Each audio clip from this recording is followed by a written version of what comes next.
అంటే నేను ఆన్సర్ చేయగలుగుతా కానీ నా సబ్జెక్ట్ డైవర్ట్ అవుతుందేమో అని ఒక ఇంపార్టెంట్ ఇష్యూ లేవనెత్తిన. ఇఫ్ యూ పర్మిట్ దీని వరకు నేను ముగిస్తా. ఇప్పుడు 150 మీటర్ల ఎత్తుకు అనుమతించాలి అన్నారు. ఎవరు ఆపినరు మిమ్మల్ని? ఆనాడు మహారాష్ట్రలో కాంగ్రెస్ ప్రభుత్వం, ఢిల్లీలో కాంగ్రెస్ ప్రభుత్వం, ఇక్కడ కాంగ్రెస్ ప్రభుత్వం. 8 సంవత్సరాలు 2007లో కాళేశ్వరం ప్రాణహిత జీవో ఇచ్చింది మీరు. 2007 నుంచి 14 దాకా 8 ఏళ్ళు మీరే అధికారంలో ఉండి ఎందుకు 150 మీటర్లకు అనుమతి సాధించలేదు? ఆ రోజు ఇదే ఉత్తమ్ కుమార్ రెడ్డి, కోమటిరెడ్డి, శ్రీధర్ బాబు వీళ్ళే మంత్రులు కదా తెలంగాణకి వెళ్ళి. మరి ఆ రోజు 8 ఏళ్ళుగా ఎందుకు అనుమతి సాధించలేదు? నెంబర్ 1. ఇప్పుడు 3 ఏళ్ళు అయింది. 3 సంవత్సరాల్లో మీరు ఇప్పటిదాకా మహారాష్ట్రతో ఒక దఫా చర్చలు కూడా జరపలేదు మీరు ఇప్పటిదాకా. ఎందుకు సమయం వృధా? అప్పుడు 8, ఇప్పుడు 3, 11 ఏళ్ళుగా చర్చలు చేయడానికే మీకు టైం సరిపోతలేదు. అంటే మీరు పోవాలండి, పోయి కూర్చోవాలా? మేము పోలేదా? మేము ప్రభుత్వం ఏర్పడ్డ నెల రోజులకు పోయి నేను మహారాష్ట్రలో కూర్చున్నా.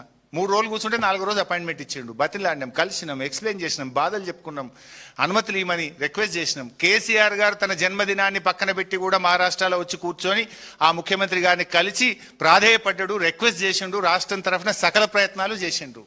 Again that's a big subject. అక్కడ నీళ్ళే లేవు అని చెప్పిండ్రు. ఇవాళ వీళ్ళు కూడా ఏమంటున్నారు? 50 తెస్తాం, 100 తెస్తాం అంటుండ్రు. మన అవసరం 240. 100 తెస్తే మిగతా 140 అయితే మళ్ళీ మేడిగడ్డ దగ్గర దేవాల్సిందే కదా. అంటే డబుల్ ఖర్చు కాదా? డబుల్ ఎక్స్పెండిచర్ కాదా? సరే, ఇట్స్ ఎ బిగ్ సబ్జెక్ట్. ఇంకో సందర్భంలో దాన్ని మాట్లాడతా. రాష్ట్రానికి నిజాయితీ లేదు. అసలు ఈ ఎజెండా మీద మాట్లాడాలి కదా. రేవంత్ రెడ్డి వాళ్ళు పోయి how dare GRMB to put this in agenda అని అడగాలి కదా. అసలు నీ సీతారామ అనుమతులు రద్దు చేస్తాం, నీ ప్రాజెక్టుల అనుమతులు రద్దు చేస్తామంటే ఎట్లా పెడతారు అని ముఖ్యమంత్రి అడగాలనా వద్దా? Thank you. ఉన్నాయి ఎజెండా 2 రాష్ట్రాలకు సర్క్యులేట్ అయింది. దాదాపు వారం రోజులైంది ఎజెండా వచ్చి. తెలంగాణ ప్రభుత్వం కనీసం ఎజెండా వచ్చిన తర్వాతనైనా కళ్ళు తెరుస్తుందేమో అని నేను చూశాను. వారం రోజులైనా సోయి కూడా లేదు. అసలు ఆ ఎజెండా చూస్తే తెలంగాణ ఆత్మగౌరవం ఉన్న ఏ ఒక్కరికైనా కడుపు మండిపోతుంది, రక్తం మరిగిపోతుంది. తెలంగాణ ప్రయోజనాలను దెబ్బతీసే విధంగా ఆ ఎజెండా వస్తే మరి ముఖ్యమంత్రి రేవంత్ రెడ్డి ఏం చేస్తున్నట్టు?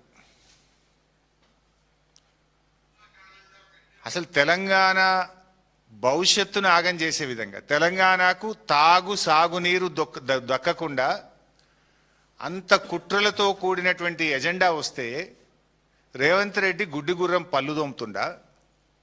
లేదు మొత్తం తెలంగాణ నీటి ప్రయోజనాలను ఆంధ్రప్రదేశ్కు తాకట్టు పెట్టదలుచుకున్నాడా? What is that you are doing?